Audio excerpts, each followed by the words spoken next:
É que vários perguntaram aqui, Rodrigo, como é a vida no Irã? Você que foi lá hoje, conta pra gente. Então, eu vou contar alguma coisinha rápida para vocês.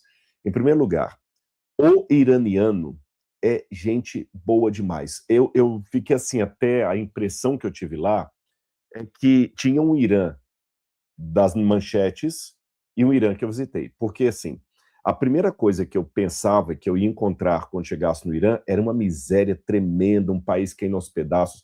Eu fui ao Irã apenas porque eu tenho as minhas listas dos sonhos, e entre elas tem a lista de viagens, e eu quero completar o meu mapa mundi de todos os países que têm relação com a história bíblica. Falta para eu completar o meu álbum de figurinhas, digamos assim, conhecer o Iraque, que eu ainda não tive a oportunidade de ir ao Iraque. Eu quero conhecer também a Etiópia, Etiópia que tem relação também ali com a Bíblia, a Arábia Saudita, que eu não conheço ainda, e a Síria.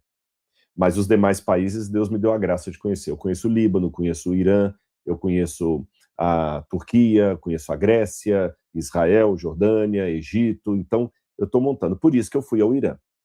E eu pensava, eu vou lá por causa das antiguidades arqueológicas, mas um país limpo, olha, um país moderno, me surpreendi, e um povo maravilhoso. Me trataram muito bem, muito bem. Nós tivemos aqui no NASP, uma época, um aluno iraniano, e eu também ficava surpreso, assim, como ele era gente boa. Eu vou até mostrar para vocês uma foto aqui, que eu tirei lá, com um professor de teologia, numa faculdade de teologia lá. Eu me identifiquei como teólogo também. Ele me tratou muito bem. Olha, pegou minha mão, sorriu, tentou me islamizar lá, falando da importância do Alcorão e tudo mais. Ele falou, pena que eu não tenho um Alcorão em inglês aqui para lidar. Falou como é que eram os programas de teologia de lá, e eu contei como é que era no Brasil. Me identifiquei como cristão, não teve problema disso. Inclusive, isso aqui foi perto da cidade de Isfahan, que foi uma cidade que veio muito à baila dos noticiários na época que os Estados Unidos estavam ameaçando lá na guerra recente que eles tiveram com Israel. Olha, e teve um rapaz que cantou numa mesquita lá, uma música muçulmana, mas assim, lindo. Eu tenho isso gravado no meu celular em algum lugar, um dia eu mostro para vocês. Então foi um povo que tratou muito bem. O que eu não gostei de lá, entre algumas coisas, é claro, porque nem do Brasil você gosta de tudo, é o do sorvete, que todo lugar você tinha que tomar sorvete de açafrão. E eles apresentavam como sendo a coisa mais gostosa do mundo, e eu não gostei do sorvete de açafrão. Se tiver algum descendente de iraniano, algum iraniano me assistindo, não fique ofendido, viu? Eu estou elogiando o seu país, mas o sorvete de açafrão eu não gostei, amarelo assim. Outra coisa que eu fiquei surpreendido ali foi com as ruínas arqueológicas, por exemplo, de Persépolis. Olha que linda ainda o pouco que está em pé ali. Isso é datado de pelo menos 2.500 anos no passado. Pedras maciças, assim, coisas enormes, incríveis. E as principais cidades da antiguidade do Irã, você tinha Ecbatana, você tinha a cidade de Persépolis, Susan, que inclusive é a cidade onde Daniel passou. Daniel pode ter passado por Persépolis também, onde está o rio Ulai, que é mencionado em Daniel capítulo 11, e a famosa cidade de Passárgada. Lembra do poema? Vou-me embora para Passárgada, lá sou amigo do rei. Lá tenho a mulher que amo, na cama que escolherei. Tem um pouquinho de sensualidade nesse poema, mas é um clássico da literatura brasileira. E a cidade de Passárgada está ali. Outra curiosidade no Irã, que já vi que alguém perguntou aqui, sobre a roupa das mulheres. Rodrigo, logo o sorvete de açafrão é muito caro. Olha o que alguém falou aqui, ó. Léo Freixes, Rodrigo, logo o sorvete de açafrão é muito caro. Léo, e realmente, eu sei que é caro mesmo, porque ele tem razão, um pouco assim na Turquia tinha açafrão também que eles vendem, e um pouquinho só de açafrão que você pega assim, custa, às vezes, $300, $400, mas é um tantinho de açafrão assim, olha, é muito caro. E o pessoal da Turquia fala que o açafrão mais puro é o deles. O do Irã fala que é o deles. O tapete persa, que é o do Irã, diz que é o mais caro. Aí os turcos falam que são os deles. Tem essa rivalidade entre eles. Laura chegou já aqui. Deu tudo certo lá? Então, tá bom, meu bem, já estava apanhando aqui, por exemplo, porque eu não estava conseguindo ocultar Ah, tô dando certo. Até agora eu acho que eu tô indo bonitinho. Gente, a Laura que estava assistindo, viu? Ah, lembraram aqui o poema do Vou Embora para Passárgada, de Manuel Bandeira. Eu acho que eu não falei que era de Manuel Bandeira, né? Obrigado aqui a Raquel, acho que é Raquel que falou que era de Manuel Bandeira. Bom, então, outra pergunta que me fizeram aqui foi sobre a roupa das mulheres, né? Olha essa foto que eu tirei num mercado lá. Então, gente, eles realmente têm muita mulher que veste de roupa branca. Esse é o chador, que cada país não é burca, não. Gente, como leigo, eu mesmo falo, as mulheres no Irã que usam burca. Não, burca não é. Burca é mais do Afeganistão, tem o Hajid, depende de país para país. Ali, a do Irã é chamada de chador. Mas deixe-me esclarecer para vocês um pouquinho. Tem um mito. Não são todas as mulheres que vestem esse tipo de roupa, tá bom? Então, assim, muitas pessoas pensam que no Irã é desse jeito, todas elas vestindo de preto. Não.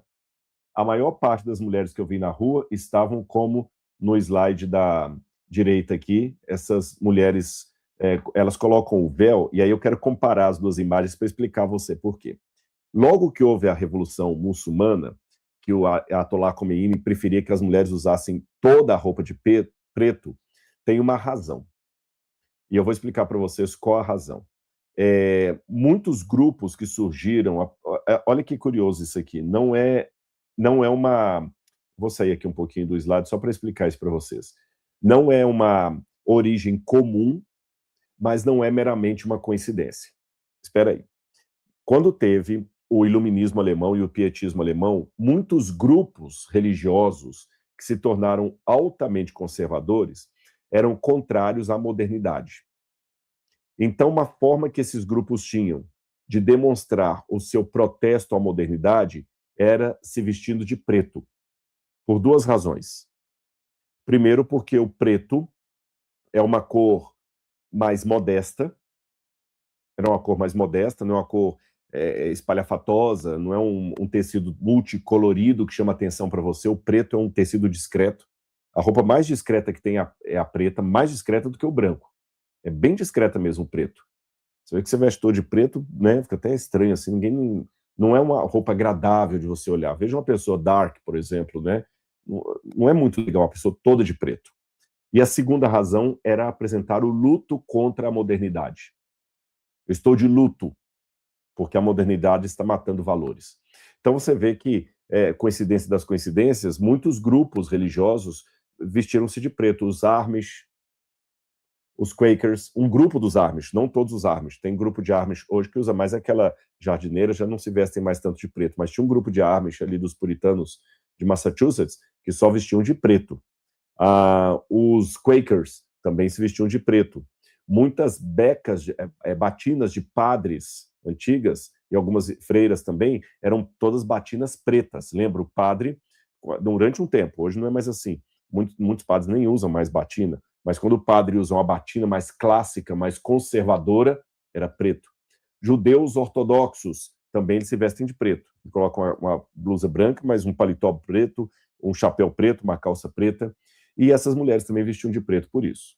Mas uma coisa que eu percebi das mulheres iranianas é que elas sempre têm um lado assim de reputação das mulheres muito grande. Elas lutaram na justiça há pouco tempo para conseguir ter o direito de tirar carteira de motorista e poder votar. Hoje a mulher pode votar no Irã e pode dirigir carro. Mas se você olhar a maneira como elas usam hoje o véu, é uma maneira quase de protesto. Elas não põem o véu cobrindo todo o cabelo, elas põem sempre aqui atrás, ó. Muitas põem aqui atrás. É uma maneira de protesto, porque lá esse negócio do véu é tão sério que até a estrangeira que vai lá tem que usar véu. Se eu for com a Laura lá, a Laura é doida para conhecer o Irã. Ela vai ter que usar véu o tempo todo. E essa guia, foi uma guia que estava comigo lá, ela explicou que já aconteceu a situação de amiga dela estar na casa de alguém, estava tendo um churrasco na casa de alguém e ela tirou o véu.